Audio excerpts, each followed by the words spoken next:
નમસ્કાર મિત્રો, આપણી જિંદગીની યાત્રા સમયની સાથે સફર કરી રહી છે અને સાથે સાથે આપણી ઉંમર પણ સફર કરતી જાય છે. ત્યારે મારે એટલું જ કહેવું છે કે એ યાત્રામાં આપણે એવું વિચારીએ કે હજી તો બહુ ઉંમર બાકી છે, બહુ ઘણી બધી બાકી છે, પછી થશે, નસીબમાં હશે તે થવાનું જ છે.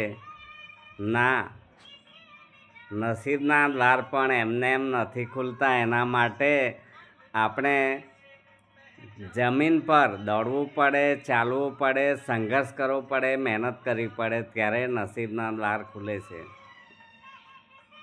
અને નસીબ પણ એવા ઇન્સાનની રાહ જોતું હોય કે કોણ દોડે છે, કોણ ચાલે છે. આપણે બસ એક જગ્યાએ બેસીએ અને મોટા મોટા સપના જોઈએ તો એ સપના સાકાર થાય ખરા? ના, એ સપનાને સાકાર કરવા માટે આપણે એક સરળતાથી સમજાય એવું ઉદાહરણ જોઈએ કે એરપોર્ટ પર જ્યારે પ્લેન સૌથી પહેલાં તો જમીન પર દોડે છે, એટલે કે રનવે પર દોડે છે, અને પછી આકાશ તરફ ઉડાન ભરે છે.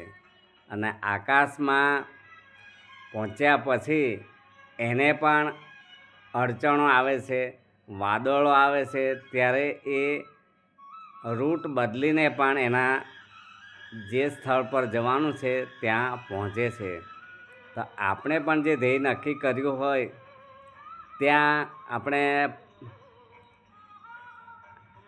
કદાચ મહેનત પછી પણ ના પહોંચી શકીએ તો એ ધ્યેયને છોડવાનું નથી.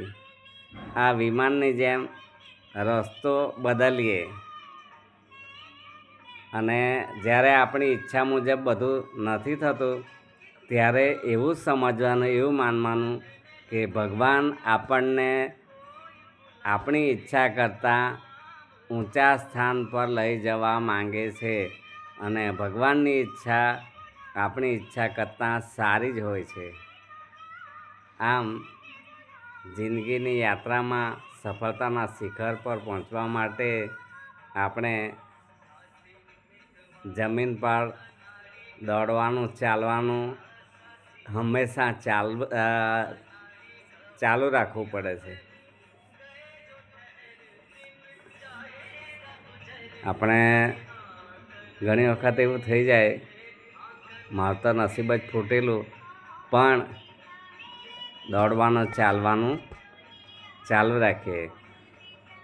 રસ્તા પર સંઘર્ષ આવશે, સમસ્યા આવશે, પ્રોબ્લેમ આવશે, ખાડા ટેકરા આવશે, પણ એનો સ્વીકાર કરીને એનો કઈ રીતે સામનો કરી શકાય એનું ચિંતન કરીને આગળ વધીએ અને આ જિંદગીને માણીએ. ભગુ પટેલના આપ સૌને જય માતાજી, જય બજરંગબલી.